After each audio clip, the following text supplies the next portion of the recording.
Welcome to our channel. Today we how to log into Adobe Creative Cloud on Windows 11 step by step clearly. Begin by turning on your Windows 11 computer.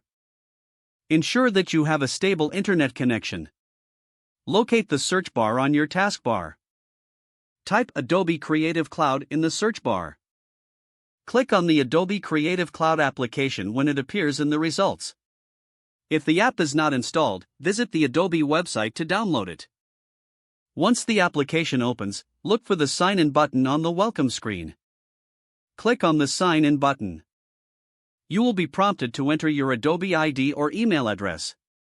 Type in your Adobe ID or the email associated with your Adobe account. Click on the Continue button. Next, enter your password in the provided field. If you forgot your password, click on the Forgot Password link to reset it. After entering your password, click on the Sign In button.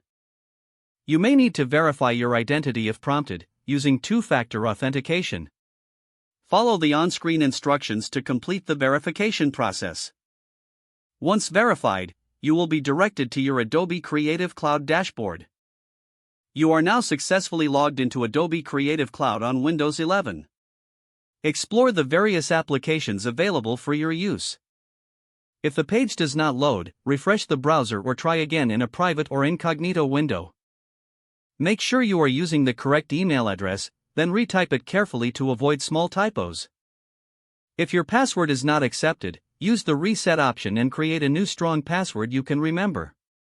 Check your spam folder for verification or security emails, then complete any requested confirmation steps.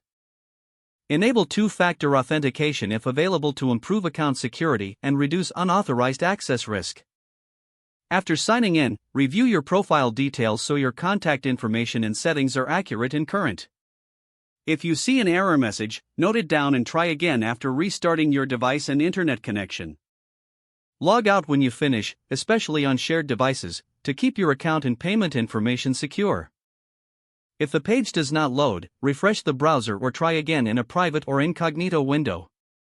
Don't forget to like this video and subscribe to our channel for more step-by-step tech guides.